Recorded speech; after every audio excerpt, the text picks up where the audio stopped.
It started as an ordinary morning in a quiet town, until four men in black suits walked into a small diner, their shoes echoing on the tiled floor. They weren't there for breakfast. They were looking for a waitress named Emily, and what they carried in their hands would change her life forever. It was 7:58 when Emily Parker tied her apron and pinned her hair into a neat bun, just like she did every morning. The diner smelled of coffee and warm maple syrup, and the faint sound of a country song played from the old jukebox in the corner. Outside, fog rested on the windows, softening the light that spilled across the checkerboard floor. Clearwater wasn't a big town. Most faces that came through the diner door were familiar: factory workers, retired teachers, delivery drivers, and the occasional couple passing through. Emily knew nearly all of them by name, but there was one man she knew differently, not because of what he said, but because of how quietly he lived. At exactly 8:10 every morning, the bell above the door would ring, and Mr. Leonard Davis would step in. He always wore a dark wool coat and a brown hat that had seen better days. His steps were slow, his posture slightly bent, and his eyes, soft gray with a shadow of loneliness.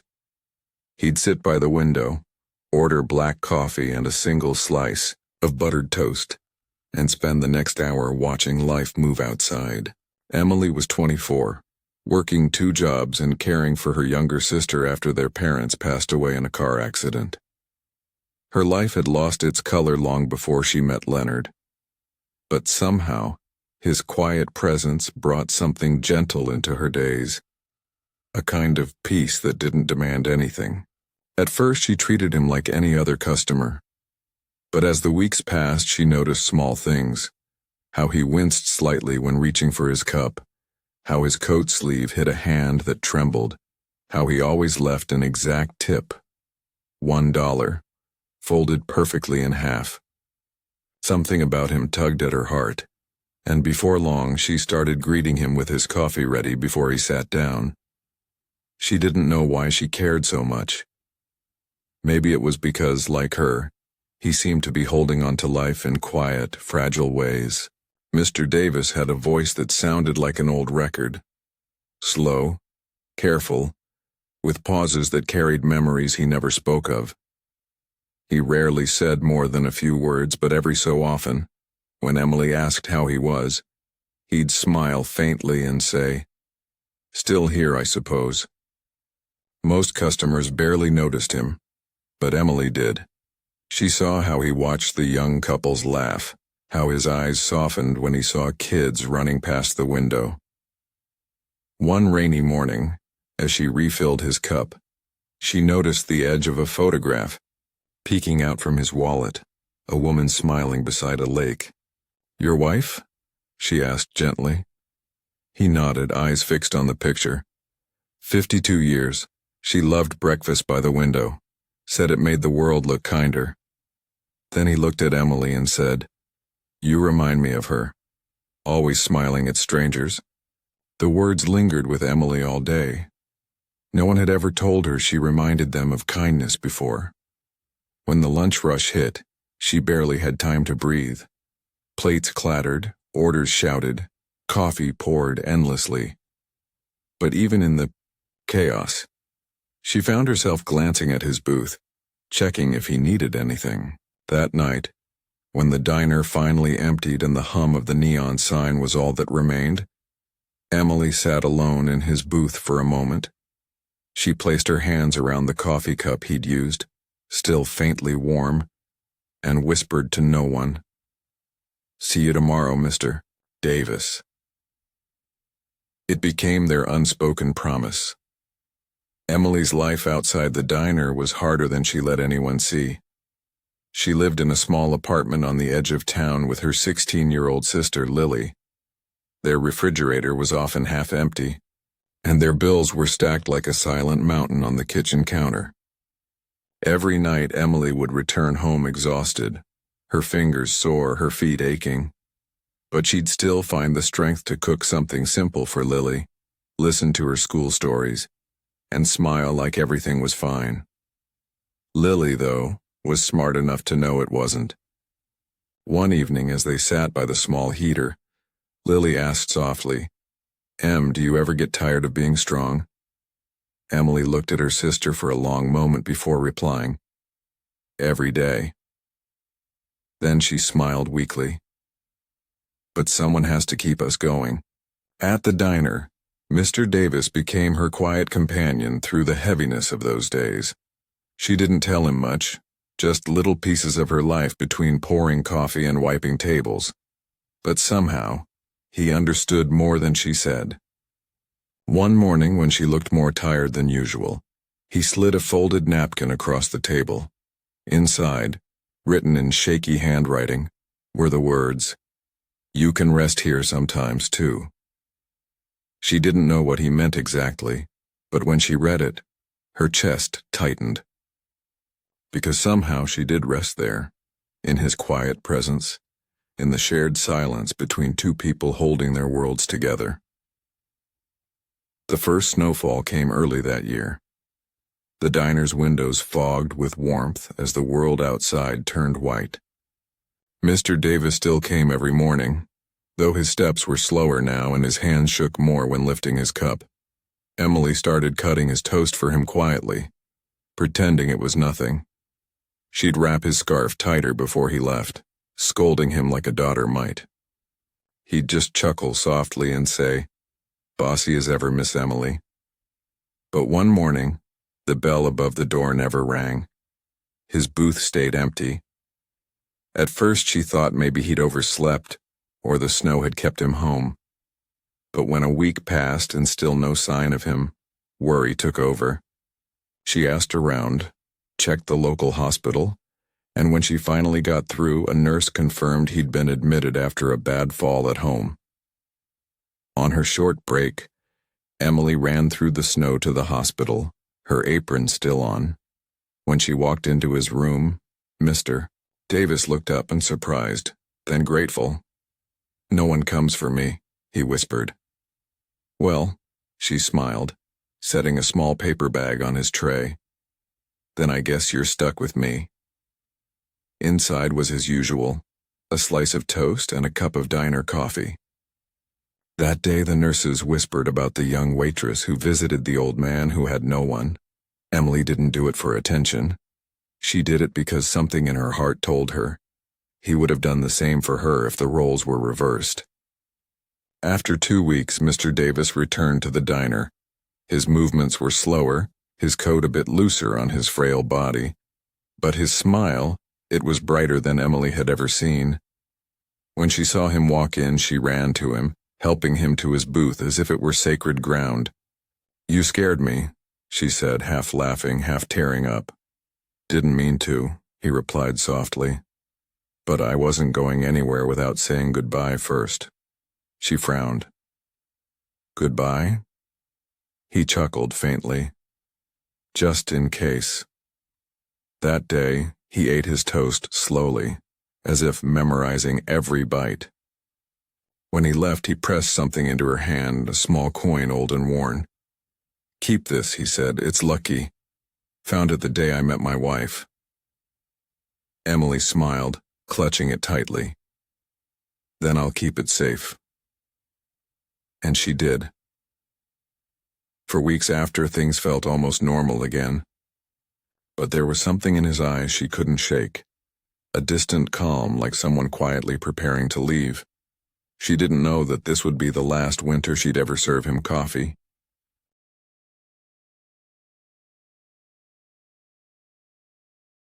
The first morning without Mr. Davis felt wrong in ways Emily couldn't explain. His booth by the window, the one he always sat in, looked colder somehow, as if the light itself had forgotten how to shine there. She brewed coffee anyway, poured a cup and set it on his table. The other waitresses gave her strange looks, but she ignored them. "He'll be back," she whispered to herself, but he didn't come. Not that morning, nor the one after. The days turned into weeks, and still nothing. Emily tried to focus on work, but the sound of the diner's bell, once her favorite sound, now made her heart skip in hope, only to sink in disappointment each time. One snowy evening, as she was wiping down the counter, a familiar face appeared at the door, a nurse from the hospital. She looked around, found Emily, and walked over gently. "You're the one who used to visit Mr. Davis, right?" Emily nodded, her chest tightening. The nurse handed her a small brown envelope. "He asked me to give you this if he didn't make it back." Her breath caught. "Didn't make it back?" The nurse's eyes softened. "He passed peacefully 2 nights ago." For a long moment, Emily didn't move. The world blurred around her, the hum of the diner fading to silence. Her knees felt weak as she clutched the envelope to her chest. Later that night, she opened it. Inside was a handwritten note, short, shaky, and heartbreakingly simple. "Thank you for seeing me. Truly seeing me. The world is loud, but your kindness was the only thing I could still hear. I hope you keep helping people the way you helped me." LD. Tears blurred her vision. She read it over and over, whispering to herself, "I will. I promise." Life didn't pause for her grief. The diner opened the next morning like it always did. The coffee still brewed, plates still clattered, customers still came and went. But Emily's world had slowed to half speed. Every sound felt distant, every smile forced. She caught herself glancing at the booth again and again, expecting to see his hat resting on the seat. She left a small vase of white daisies on the table, right by the window, his favorite spot. It became her quiet ritual. Each week she'd replace the flowers, whispering little updates about her life, as if he were still there listening. The other waitresses teased her at first, saying, "You treating ghosts now, Em?" She'd just smile faintly and keep wiping the counter, because for her, that booth wasn't empty. It was full of memory, warmth, and a quiet kind of love that never needed to be spoken aloud. At home, Lily noticed the change. "You miss him, don't you?" she asked one night as they washed dishes. Emily nodded. "Yeah, but not just him. I miss the way it felt to matter to someone." Lily dried her hands, wrapped her arms around her sister, and whispered, "You always matter. You just forget sometimes." It was the first time Emily cried since the funeral. In her grief, she worked harder. Longer shifts, extra hours, anything to stay busy. But no matter how much time passed, the space he left behind stayed. Not painful anymore, just quiet. Like a song that had ended, but whose melody still lingered in the air. 3 months passed. Spring crept in quietly, melting the last of the snow. The diner was busier now. Tourists passing through, locals returning for brighter days. Emily still kept the daisies by the window, though few noticed. It was a Thursday morning, almost 8:10 when the door opened. But this time, it wasn't Mr. Davis. 4 men in black suits walked in, their polished shoes breaking the soft rhythm of the diner. Behind them were 2 men with briefcases. The chatter stopped instantly. Even the jukebox seemed to pause. They scanned the room before one of them approached the counter. "Are you Miss Emily Parker?" Her heart skipped. "Yes. Is something wrong?" The man nodded to one of the others, who opened a folder. "We represent the late Mr. Leonard Davis." The name hit her like a breath she forgot to take. "Mr. Davis?" she repeated softly. "Yes. He spoke highly of you." The man's voice softened as he continued. "He instructed us to find you after certain arrangements were finalized." One of the lawyers handed her a sealed envelope. The paper was thick, the handwriting on it familiar. That same shaky scrawl she'd seen on his hospital note. The room fell silent as she stared at it, her hands trembling. "I don't understand." "You will," the lawyer said kindly. "Take your time." They left as quickly as they came, the sound of the doorbell fading behind them. The customers whispered among themselves, but Emily just stood there frozen, staring at the letter. Her reflection in the diner window looked unfamiliar, like someone about to open a door they didn't know existed. That night, after her shift ended, Emily sat alone in her small apartment, the sealed letter resting on the kitchen table. Lily sat across from her, watching quietly. "Are you going to open it?" she asked softly. Emily nodded slowly, sliding her finger under the flap. The envelope opened with a faint tear, and inside were two things: a handwritten letter and a folded legal document. Her eyes scanned the first line of the letter, and her breath caught. "My dear Emily, if you're reading this, then I am gone. But please know, I left this world grateful, because someone like you reminded me that kindness still exists." She read on, her eyes filling with tears. "You gave me more than coffee and toast. You gave me company. You gave me something to look forward to every day. You gave me my wife's favorite booth back, her window to the world. You may not know this, but I was not without means. I simply chose a quiet life, and you, dear girl, brought warmth to it." Emily covered her mouth as tears slipped down her cheeks. The last paragraph read, "I have left my home to you. It is small but full of memories. Along with it, a fund that should ease your burdens, perhaps pay for your sister's education. You reminded me of what family feels like, and so I leave this to the one person who made me feel like I still had one." She dropped the letter, sobbing into her hands. Lily rushed around the table, hugging her tightly. Emily whispered through tears, "He left me his house, his savings, everything. It wasn't about the money. It was about being seen, being remembered, by the one soul who had nothing to gain but everything to give." 2 days later, Emily visited the address listed in the documents, a small, weathered house by a quiet lake just outside town. The air smelled of pine and old rain, and the wooden porch creaked beneath her feet. She unlocked the door slowly, her hands trembling. Inside, the home was simple but warm. Books lining the shelves, a faded rug, framed photos on the walls. She moved carefully through each room, feeling his presence in every corner. A small table by the window held 2 coffee cups and a photo of Mr. Davis and his wife, both laughing, sunlight in their eyes. In the living room, she found a piano covered with a white cloth. On top of it sat a single note: "For mornings worth remembering." Her tears came silently this time, not from sadness, but from the quiet beauty of what he'd left behind. In one frame near the fireplace, she found a photograph she didn't expect.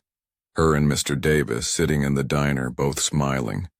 Someone must have taken it without her knowing. The caption under it read in his handwriting, "My friend." She pressed her forehead against the glass, whispering, "Thank you." Outside, the lake shimmered in the late afternoon sun. Emily stood there, the wind brushing against her hair, realizing that the greatest gifts don't always come wrapped in wealth. Sometimes, they come in the form of someone who saw your heart when no one else did. That day, she promised herself she'd never let his kindness end with her. The following week, Emily began cleaning and restoring the old house. It became her refuge, a quiet place where the noise of life softened and she could breathe without pretending. She spent hours dusting shelves filled with books, polishing frames, and organizing the little things he'd left behind. Each room seemed to tell a part of his story.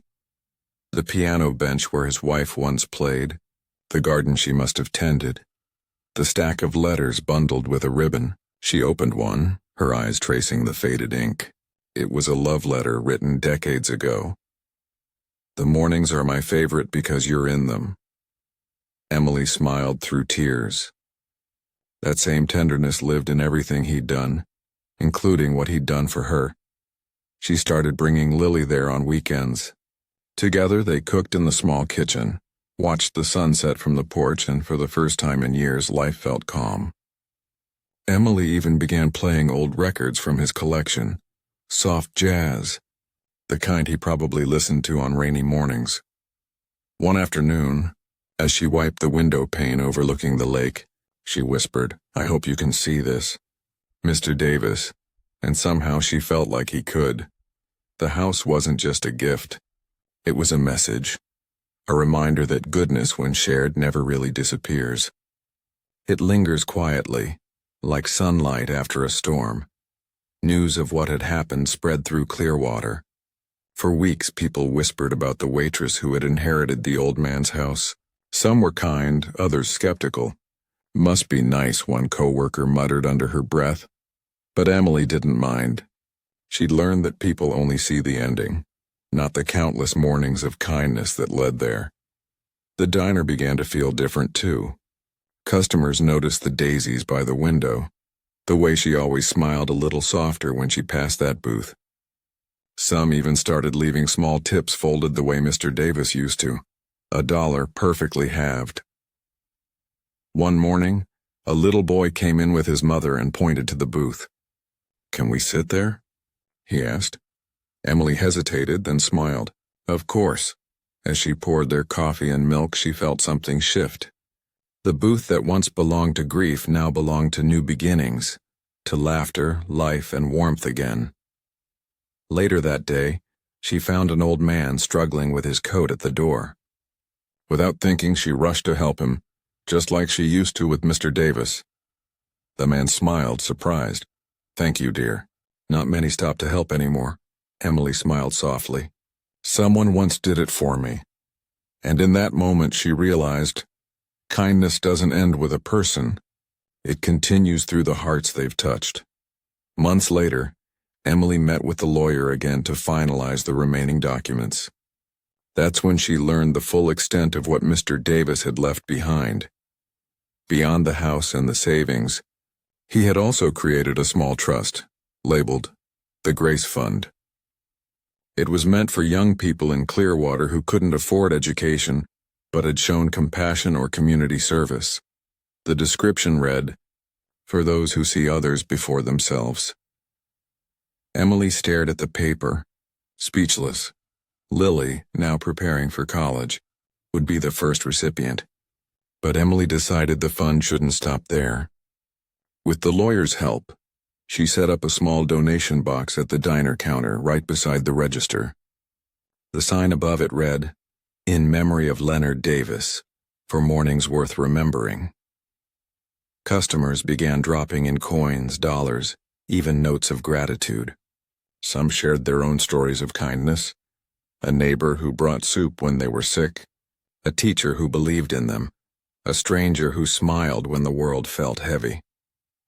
Slowly, that simple fund began changing lives, one small act at a time. Every time Emily opened the donation box to count the money, she whispered, "You're still helping people. Mr. Davis, just like you always did." Exactly 1 year after Mr. Davis passed, the sky looked just as it had the day they met. Soft gray clouds, faint drizzle against the window.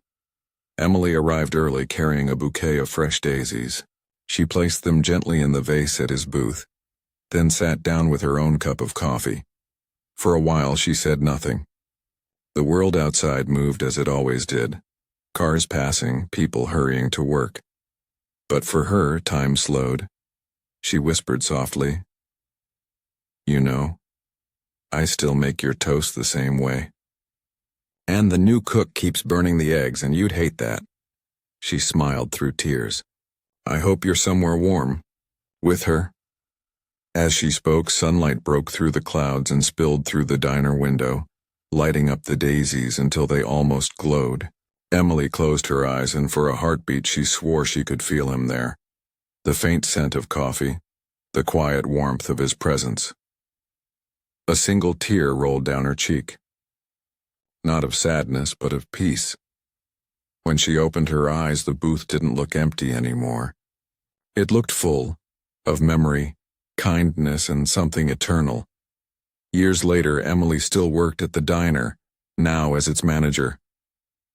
The Grace Fund had grown into a local foundation, helping dozens of students find their way to college. Lily graduated with honors and became a nurse, inspired by the same compassion that had changed both their lives. The house by the lake remained their safe place, where holidays were spent, laughter echoed, and life continued. Sometimes, on quiet mornings, Emily would sit by the window with her coffee, staring out at the calm water. She still kept that old lucky coin on the table beside her. worn smooth from the years she'd held it. It reminded her of where everything began. One cup of coffee, one act of kindness, one connection between two souls who met by chance but changed each other's worlds. She often said to the younger waitresses, "You never know what someone's fighting. Be kind anyway.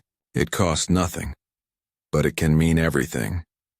And when the light hit just right, reflecting off the lake, Emily could almost see him, an old man in a brown hat sitting by the window, smiling the same soft smile he used to give her every morning. The world kept moving, but some love, some kindness, stays forever.